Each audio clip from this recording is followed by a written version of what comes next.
How do you get the best video quality from the Insta360 One X? In this video, I'm going to show you 9 techniques that you can use to get the best video quality from the Insta360 One X. And even if you don't use the Insta360 One X, these techniques, many of them, can apply to other 360 cameras as well. So before you got your Insta360 One X, you probably saw those sample videos from Insta360 and maybe some reviewers, and you saw how amazing they look. And then when you got one, well, it didn't look as amazing as those sample videos that you saw. Why is that? Well, the good news is that there's probably nothing wrong with your camera, and it's usually a matter of technique. So that's what I'm going to show you in this video. I'm going to show you 9 techniques from shooting all the way to exporting to get the best video quality from the Insta360 One X. And by the way, if you're new to this channel, my name is Mick, and this channel is all about 360 and 3PV cameras. So if you want to learn how to shoot without aiming or how to get a third-person view, then go ahead, hit subscribe, and don't forget to hit the notification bell.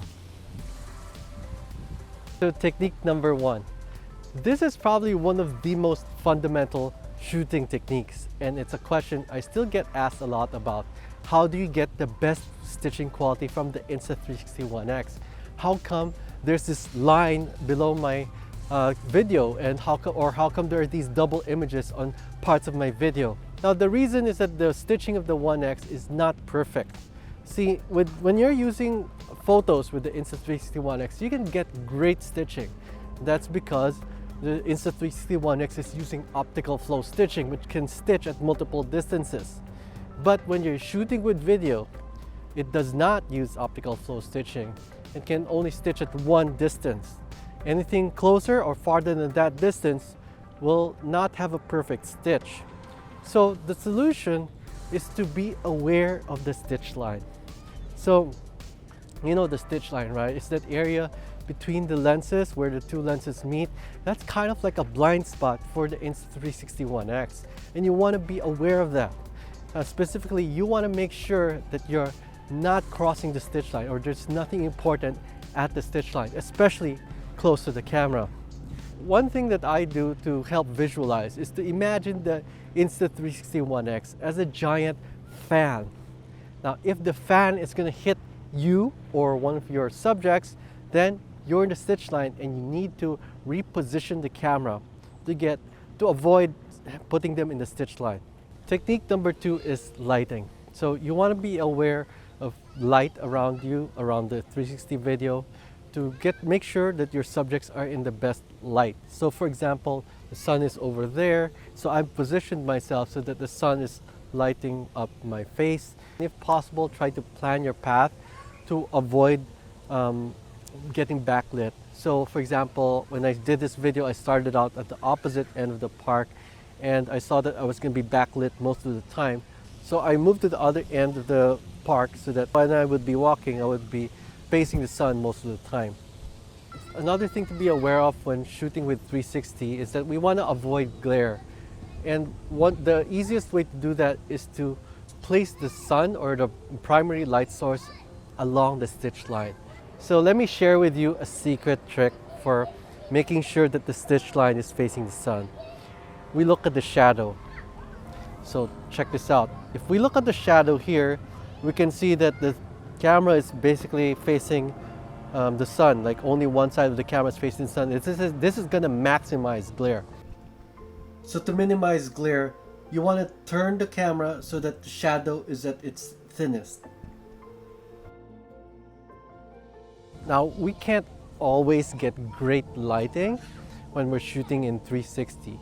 But the good news is that the Insta360 One X has an awesome feature that's great for dealing with the situations like that, difficult lighting situations.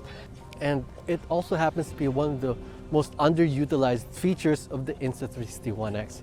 And I'm talking about HDR video. So the Insta360 One X is unique because it has this feature, the HDR video. It's the only 360 camera right now for consumers that has this feature. It uses a special Sony sensor that can capture 2 different exposures at the same time. Thanks to this double exposure, you can capture an amazing dynamic range. like here for example. You can see the dynamic range, you can see how the highlights have been captured on the floor, on the ground, in the sky, everything pretty much except the solar disk. Now I'm going to switch to standard mode. So now this is standard mode and you can see that less of the sky that's captured. Here's another tip. When you use HDR video, the colors are going to look a little bit flat. Don't worry, just apply a lot or increase the contrast. Now the reason this feature is so underutilized is because Insta360 itself warns you against using it. The first time you use it in the app, you'll get this warning that says that the stabilization will be compromised. So a lot of people thought that you can only use HDR video when the camera is stationary, but let's try it out. So here I'm going to be jogging, and you can see that there's nothing wrong with the stabilization. There's no ghosting, no artifacts. It's perfectly fine. So the takeaway is that you shouldn't be afraid of using HDR video even when you're moving. Now the one situation where you should be careful of using HDR video is in low light. If you're in low light and you're using HDR video, then there's going to be a mismatch between the stabilization of the brightest highlights and the rest of the scene.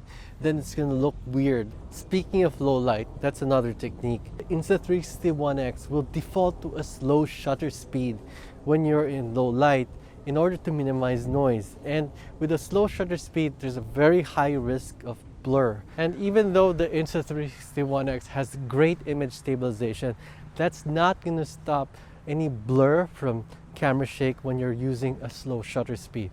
So the best way to deal with this is to put the One X on a tripod. That way the camera shake is gone and there will be minimal blur. You'll still get motion blur from moving subjects, but that's natural. Now what if you do want to move and it's in low light? Then what should you do? In that case, you should use a higher shutter speed. And there are two ways to do that. The automatic way is to go through the in-camera menu and then select shutter fast instead of shutter auto. The other way is to use manual exposure in the app. You simply go to video mode, tap on the bottom right, there'll be these settings, and you can choose the exposure and then choose a higher shutter speed, such as at the very minimum 1/60, but closer to 1/125 or better. So far we've been talking about shooting techniques. Now let's talk about export settings to get the best video quality from the Insta360 One X. So when you're using the desktop software Insta360 Studio 2019 to stitch the One X, you'll have a choice of bit rates that you can use for exporting. Does it matter which bitrate you use? Should you just use original? Well, I found out that there is a difference if you use superb setting. So the difference is very subtle, and if you don't edit your video, there's practically no difference. But if you're going to push the exposure, let's say you're going to lift the shadows, then there is a benefit to using superb setting. Check it out. So you'll see that in this comparison, the superb video has less compression artifacts compared to the original bitrate. Speaking of editing, here's another technique for improving the video quality. If you have Adobe Premiere, then you can get the best video quality when you use the no-stitch workflow. Adobe Premiere will be able to import your unstitched videos from the One X directly. This is better for video quality because you're going to be avoiding one level of compression. I've also noticed that you can get a better dynamic range when you use the no-stitch workflow. So if you want to learn more about the no-stitch workflow, then check out this video. Now here's another technique. When you're editing your video, you want to render at a sufficiently high bit rate. So what is that bitrate? Well, it depends if you're shooting in 360 or it's going to be an overcapture video. And it also matters what codec you use, whether it's H.264 or H.265. So if you're going to be shooting in 360 in H.264, then the bitrate you'll need to use is around 48 to 60 Mbps. And if you're rendering in H.264, but it's going to be an overcapture video in 1080p, then you can use 15 to 20 Mbps. If you're going to be using H.265, then you can use around half of those bit rates. My friend Ben Claremont has a video where he compared the differences between these bit rates, so you can check out that video here.